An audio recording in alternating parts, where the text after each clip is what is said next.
Hai semuanya, bertemu lagi bareng Mihu di sini. Oh iya, kali ini Mihu akan membawakan alur cerita Donghua yang berjudul Wudong Qiankun. Mihu mengingatkan sekali lagi ya bahwa konten ini full spoiler.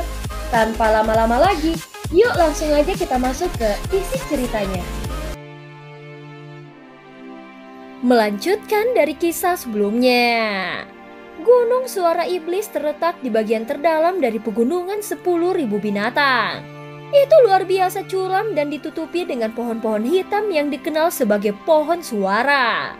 Setiap saat akan ada suara tajam yang dipancarkan dari seluruh puncak gunung. Oleh karena itu gunung ini disebut Gunung Suara Iblis. Ada aula batu yang berdiri di puncak Gunung Suara Iblis. Aula batu agak berwarna merah tua. Sedimen darah segarnya seperti warna memberi seseorang perasaan yang sangat menekan. Ketika seseorang melihat ke aula besar, adalah mungkin untuk melihat seorang pria parubaya berkulit emas gelap duduk di atas singgasana tulang putih yang lebat. Mata pria itu cekung, mulutnya menunjukkan bentuk yang agak tidak biasa. Apakah formasi sonik burung hantu sudah diatur? Mata teduh pria parubaya itu memandang ke arah dua sosok di depannya sebelum dia bertanya dengan acuh tak acuh. Tuan, tolong santai. Semua burung hantu kepala manusia telah pindah. Begitu ada yang menyerbu tempat ini, formasi sonik burung hantu akan segera diaktifkan. Di antara mereka berdua, pria yang mengenakan kulit macan tutul membuka mulutnya saat tertawa. Tuan, apakah pria berpenampilan feminim itu benar-benar menakutkan? Kami telah bersembunyi di pegunungan Suara Iblis selama beberapa hari tanpa keluar. Ucap pria besar lainnya dengan wajah galak meringkuk mulutnya dan tanpa sadar bertanya.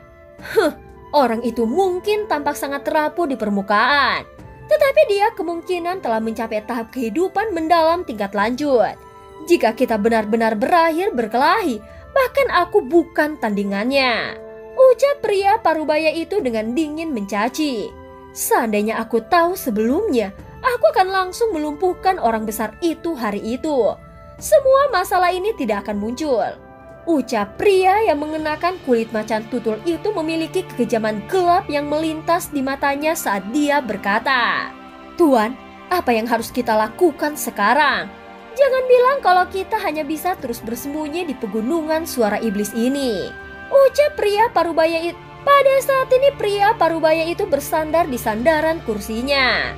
Tenang, gerbang Yuan dan aku punya sejarah. Kali ini aku sudah mengirim pesan dan mengundang penatua. Begitu dia tiba, orang itu tidak akan bisa membuang bebannya. Kedua pria itu diam-diam menghela nafas lega setelah mendengar kata-kata ini. Mereka baru saja akan berbicara ketika teriakan tajam yang tergesa-gesa tiba-tiba ditransmisikan dari luar aula besar. Teriakan tajam itu baru saja ditransmisikan ketika 3 orang di aula besar memiliki perubahan ekspresi. Kau lagi? Kenapa kau tidak bisa meninggalkanku sendiri? Mata pria parubaya itu gelap dan emas saat dia menatap pria tampan di antara keempatnya sebelum berbicara dengan nada padat. Pada saat ini semua orang di dalam gunung itu terkejut. Segera gelombang demi gelombang suara angin yang deras muncul. Segera setelah itu banyak sosok berkumpul dan mendarat di puncak gunung satu demi satu. Barisan ini benar-benar cukup besar. Lindong mengamati Gunung Suara Iblis ini. Tatapannya menyapu sebelum merasakan bahwa ada fluktuasi yang tidak biasa yang tidak terhitung jumlahnya di pegunungan. Fluktuasi ini sangat kecil dan ada gelombang sonik yang samar-samar yang menusuk telinga yang dipancarkan. Mereka kemungkinan adalah burung hantu berkepala manusia yang disebutkan oleh Xiao Dao. Kau telah melukai saudaraku. Bagaimana aku bisa melepaskanmu dengan begitu mudahnya? Burung hantu emas kuning, mengapa kau tidak membunuh 2 bawahanmu dan aku akan melupakan masalah ini? Ucap Xiao Dao berbicara dengan senyum binar. Senyumannya mengandung dinginnya kegelapan yang licik. Kedua orang yang berdiri di belakang burung hantu emas kuning memiliki ekspresi tidak wajar sesaat ketika mereka mendengar kata-kata Xiao Dao. Meskipun ekspresi mereka normal, mata mereka tanpa sadar melirik punggung burung hantu emas kuning. Apakah kau benar-benar bodoh berpikir bahwa raja ini sangat bodoh? Mata burung hantu kuning emas dingin saat dia tertawa dengan dingin. Kau benar, aku benar-benar berpikir kau sangat bodoh, ucap Xiao Dao tertawa. Penampilannya seolah-olah dia ingin membuat marah pihak lain sampai mati. Dasar lidah yang tajam, tunggu sampai kau memiliki kemampuan untuk mematahkan formasi Sonic burung hantuku sebelum kau berbicara. Kalau tidak, kau harus melarikan diri karena malu seperti di masa lalu, ucap burung hantu kuning emas. Namun dia juga sadar bahwa dengan kekuatannya saat ini, dia tidak akan bisa menandingi Xiao Dao secara langsung. Segera dia melambaikan tangannya. Pohon-pohon hitam di seluruh gunung segera bergoyang. Segera setelah itu banyak binatang iblis yang gelap dan jelek yang tampaknya memiliki kepala manusia langsung memanjat keluar. Mereka menutupi seluruh gunung dan tampak sangat mengerikan. Bagus sekali. Burung hantu kepala manusia ini baru saja muncul ketika mereka menjulurkan kepala mereka ke pohon-pohon yang sehat. Setelah itu teriakan tajam mereka tiba-tiba bergema di seluruh tempat ini. Pada saat yang sama, gelombang sonik hitam yang tak terhitung jumlahnya menyebar di pegunungan suara iblis ke segala arah. Akhirnya itu menjadi seperti jaring suara yang menutupi seluruh gunung. Gelombang sonik hitam seperti banyak ular hitam besar yang perlahan-lahan bergoyang-goyang di sekitar gunung ini. Gelombang sonik hitam ini mungkin tampak tenang, tetapi kelompok Lindong bisa merasakan kekuatan destruktif yang mengejutkan dari dalam. Jika hanya ada satu burung hantu kepala manusia, itu hampir tidak berarti apa-apa. Namun saat ini ada 10.000 dari mereka berkumpul bersama. Oleh karena itu kekuatan gabungan mereka cukup mengerikan. Aku pikir kau memiliki trik delengan bajumu. Ternyata kau di sini hanya untuk mempermalukan dirimu sendiri, ucap burung hantu emas kuning itu tanpa sadar mengejek ketika dia melihat Xiao Dao mulai mundur. Bawahannya di belakangnya juga tertawa bersamanya. Namun tepat ketika mereka tertawa, mereka melihat seorang wanita muda membawa sitar kuno berwarna merah menyala keluar dari kelompok mereka. Jelas wanita muda ini adalah Ying Huan. Sikap polosnya menyebabkan orang-orang di pegunungan suara iblis itu tercengang. Sebagian besar dari mereka yang hadir adalah orang-orang yang kejam, yang tangannya berlumuran darah dan mereka telah melakukan banyak hal yang mengerikan. Oleh karena itu, mata mereka tidak bisa menyembunyikan ekspresi cabul ketika mereka melihat seorang wanita muda yang berair. Segera setelah itu, suara siulan menyebar di udara saat beberapa bahasa kotor menyebar. Hahaha, apakah kau benar-benar akan menunjukkan belas kasihan kepada wanita muda yang begitu berair? Kami bisa menangkapnya untuk melayani Anda, Tuan. Orang-orang ini sebenarnya ada di sini untuk tujuan melahirkan seorang wanita ya. Niat membunuh yang kaya tanpa sadar melintas di hati Lindong ketika dia mendengar bahasa kotor yang merasuki tempat itu. Segera matanya seperti pisau saat menyapu ke arah gunung. Membengkas di benaknya wajah orang-orang yang tertawa paling keras. Dibandingkan dengan ekspresi sedingin es dari Lindong, Ying Huan tetap sangat tenang. Dia langsung duduk sambil melayang di udara. Sitar kuno merah menyala di pelukannya dengan lembut ditempatkan di depannya. Setelah itu, tangannya yang tampak sempurna mendarat dengan lembut. Segera teriakan Phoenix bergema di seluruh tempat ini dengan keras dan jelas. Ketika teriakan Phoenix bergema, cahaya merah menyala yang mengerikan menyapu tubuh Ying Huan seperti gunung berapi. Akhirnya seekor Phoenix merah mengepakkan sayapnya dan bergegas keluar dari sitar Phoenix surgawi di tengah musik sitarnya. Itu berlama-lama di langit di atas kepala Ying Huan. Pada saat yang sama, fluktuasi yang agak mengejutkan dipancarkan dari dalam tubuh Phoenix merah tua. Harta Yuan murni, burung hantu emas kuning di gunung suara iblis memandangi burung Phoenix merah tua yang tertinggal. Matanya segera menyusut saat dia tanpa sadar berteriak terkejut. Benar, sayang sekali tidak ada hadiah. Ying Huan mengangkat kepalanya. Dia tersenyum lembut pada burung hantu emas kuning yang terkejut. Segera jarinya tiba-tiba bergerak di atas tali sitar. Phoenix merah tua berlama-lama di langit juga berteriak ke arah langit. Sayapnya yang besar tiba-tiba mengepak. Segera gelombang sonik merah terang menyapu. Teriakan Phoenix ini juga bersentuhan dengan musik sitar yang dipancarkan dari sitar Phoenix surgawi. Akhirnya itu tampak berubah menjadi api mengerikan dan langsung bersiul ke arah formasi sonic burung hantu yang menutupi gunung suara iblis. Pada saat ini burung hantu emas kuning dan yang lainnya yang sebelumnya tertawa dengan bangga dan arogan memiliki perubahan ekspresi yang drastis ketika mereka melihat burung hantu kepala manusia meledak menjadi kabut berdarah. Itu memang layak untuk harta Yuan murni.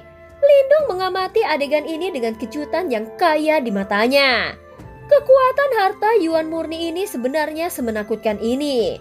Meskipun sebagian alasannya adalah karena mereka saling melawan, Lindong sadar bahwa jika dia bertarung dengan Ying Huan ketika dia memiliki sitar Phoenix surgawi, tidak akan ada jaminan bahwa dia akan muncul sebagai pemenangnya.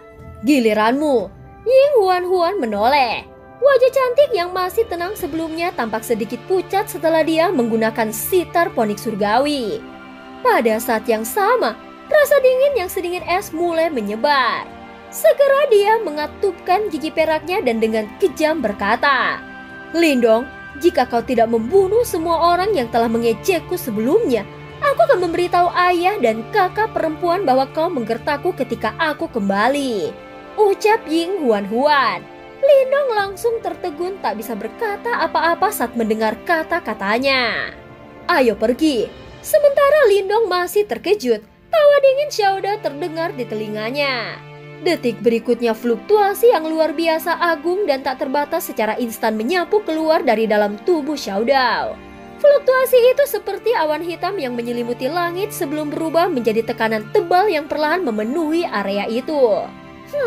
Aku sekarang akan membiarkan kalian tertawa puas. Saat aura agung menyapu keluar, ekspresi haus darah muncul di wajah tampan dari Xiao Dao. Dia telah sangat marah dengan susunan pegunungan suara iblis selama periode waktu ini. Oleh karena itu setelah melanggar susunan, amarahnya telah meledak sepenuhnya. Cahaya hitam keunguan yang menutupi langit mulai berteriak dari telapak tangan Xiao Dao saat dia langsung menepuknya, menghancurkan beberapa orang yang tidak beruntung menjadi bubur daging. Pada saat berikutnya, matanya yang berwarna keunguan mulai mengunci ke arah burung emas kuning. "Kau iblis berbulu kuning, mari kita lihat di mana kau bisa bersembunyi sekarang," ucap Xiao Dao dengan dingin. Menanggapi serangan brutal, dengan pergeseran tubuhnya, dia langsung muncul di depan burung hantu emas seperti hantu. Saat spiral hitam keunguan yang berisi fluktuasi menakutkan meledak ke depan seperti cahaya. Menanggapi serangan brutal dari Xiao Dao, burung hantu emas memotong sosok yang menyesal karena segera mundur. Bagaimanapun, dia lebih lemah dari Xiao Dao secara keseluruhan. Dalam konfrontasi langsung 1 lawan 1, tentu saja tidak cocok untuk yang pertama. Namun sekarang formasi telah rusak. Dia tidak punya tempat untuk melarikan diri dan hanya bisa menguatkan diri dan bertarung sambil berharap para pembantu dari gerbang Yuan akan tiba tepat waktu. Ketika Xiao Dao menyerang, Little Flame juga tiba-tiba mengangkat kepalanya dan melolong, menyebabkan tubuhnya seperti menara baja yang sudah kokoh mengembungkan lipatan lainnya. Cahaya merah mulai muncul dan mengalir di permukaan tubuhnya. Ini jelas merupakan seni bela diri peningkatan tubuh yang sangat kuat. Sementara tubuhnya terus membengkak, Little Flame menembak ke arah gunung suara iblis seperti bola meriam dengan injakan kakinya. Dengan mata merah dan penampilannya yang ganas, tidak ada lagi jejak ekspresi sederhana dan jujur sebelumnya. "Kau harus berhati-hati." Setelah melihat mereka berdua mengambil tindakan, Lindong tidak ragu lagi. Setelah mengucapkan satu kalimat kepada Ying Huan, sayap naga hijau muncul sekali lagi di punggungnya. Dia langsung berubah menjadi kilatan hijau dan menembak ke arah gunung suara iblis. Lindong seperti sinar cahaya saat dia menembak ke arah puncak gunung. Secara keseluruhan, hanya eselon yang lebih tinggi dari gunung suara iblis yang dianggap sedikit kuat. Meskipun burung hantu emas dan 2 jenderal hebat mampu melakukan perlawanan, yang lainnya hampir tidak ada gunanya. Oleh karena itu ketika trio Lindong membunuh jalan mereka menuju gunung seperti serigala dan harimau, orang-orang yang tampak ganas dan jahat melarikan diri lebih cepat seperti kelinci. Seperti tentara yang dipukuli dalam kehancuran total. Lindong menghancurkan orang lain yang sebelumnya kotor dengan batang pohon, menyebabkan dia muntah darah saat dia dipukuli. Saat dia hendak mengambil langkah lain, tatapan Lindong tiba-tiba terfokus saat tangannya yang lain secara instan berubah menjadi lengan naga hijau. Segera setelah itu tangannya mengepal erat saat dia mengirim pukulan ke depan. Dalam sekejap, dua tinju yang berisi energi kuat bertabrakan dengan ganas. Tubuh Lindong bergetar samar sebelum dia mundur setengah langkah ke belakang. Adapun orang yang menghadapinya, dia tersandung dan mundur beberapa langkah sebelum menghilangkan kekuatan yang telah memasuki tubuhnya. Mengangkat kepalanya, Lindong melihat ke arah orang di depannya. Dengan tubuh yang ditutupi jubah yang terbuat dari kulit macan tutul, dia memiliki fisik yang tinggi dan kokoh dengan bekas luka yang dalam di dahinya. Melihat fluktuasinya, dia seharusnya sudah mencapai tahap 9 Yuan Nirvana. Namun secara substansial lebih lemah dari Wang Yan. Bajingan, kau membunuh begitu banyak orang dari gunung suara iblisku. Kakek macan tutul akan memenggal kepalamu dan mengubahnya menjadi tempat kencingku. Pria yang mengenakan kulit macan tutul menatap Lindong dengan ekspresi garang dan menyeramkan di wajahnya. Panggung 9 Yuan Nirvana superficial. Lindong mengirim senyum ke arah pria berbaju macan tutul sambil menggelengkan kepalanya. Meskipun orang di depannya berada di tahap 9 Yuan Nirvana, dari pertukaran sebelumnya Lindong bisa merasakan bahwa dia bahkan lebih lemah dari Yaoling. Anak nakal yang keras kepala.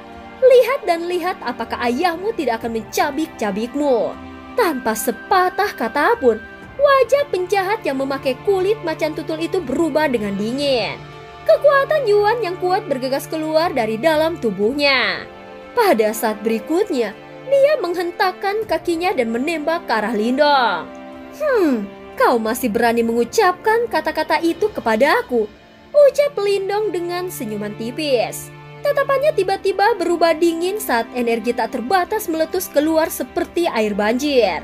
Dengan teriakan yang ganas, dia menyebabkan penjantan yang memiliki kulit macan tutul itu langsung kehilangan keseimbangan. Detik berikutnya Lindong melemparkan kakinya keluar yang dengan kejam mendarat di dada pria itu. Di bawah tatapan orang-orang gunung suara iblis di sekitarnya, pria yang memakai kulit macan tutul itu terlempar ratusan meter jauhnya.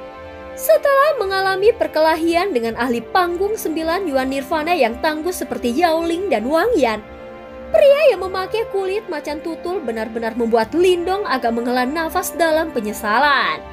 Meskipun mereka semua berada di level yang sama, perbedaan antara yang kuat dan yang lemah sangat jelas. Lindong benar-benar tidak tahu bagaimana orang ini berlatih ke tingkat seperti itu.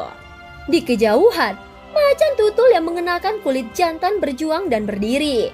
Menyeka darah segar dari mulutnya, matanya mulai menjadi merah.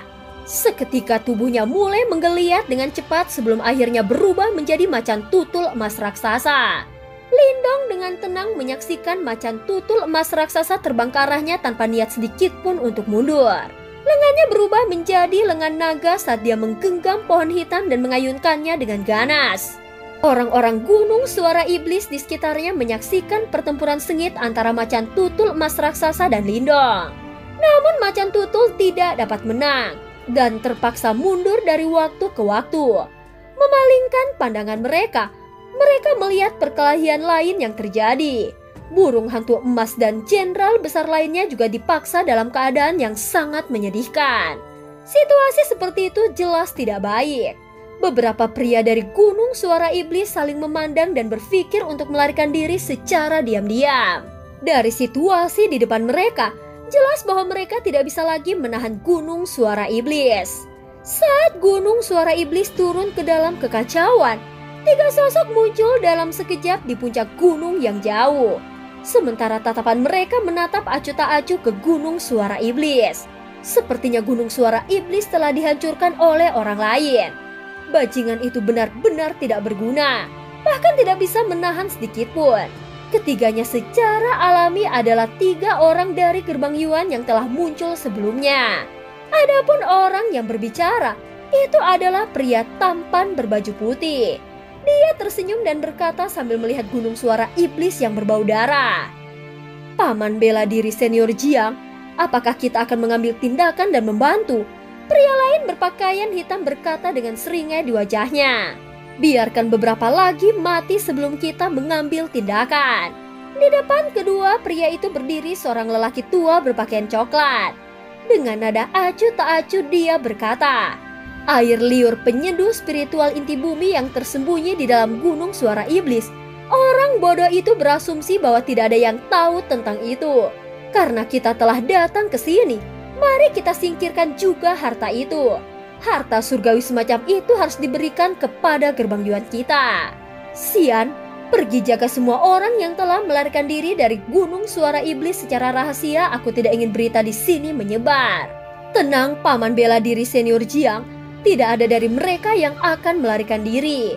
Lelaki berbaju hitam itu menjawab. Shen Yun, pergi dan ambil sitar dari tangan gadis itu. Hahaha, aku benar-benar tidak percaya bahwa aku benar-benar dapat melihat harta karun yuan murni di sini. Sepertinya bahkan surga membantu gerbang yuan kita. Orang tua berpakaian coklat memerintahkan dengan senyum santai sambil menunjuk ke arah Ying Huan-Huan yang berdiri di luar gunung suara iblis. Baik, pria berbaju putih itu menjawab sambil tersenyum tipis. Saat dia menatap ke kejauhan, dia tersenyum sembrono. Sedikit cantik. Biarkan aku yang menangani ini. Mengikuti kemunculan suaranya, sosoknya sudah menghilang dengan cara yang aneh. Saat dua orang di sampingnya telah pergi, lelaki tua berpakaian coklat itu mengalihkan pandangannya ke puncak gunung suara iblis. Tempat Xiao Dou dan burung hantu emas bertarung dengan ganas. Sepertinya orang itu sedikit merepotkan. Dan cerita pun berakhir. Terima kasih udah dengerin Mihu dari awal sampai akhir ya. Jangan lupa untuk like dan subscribe. Sampai jumpa.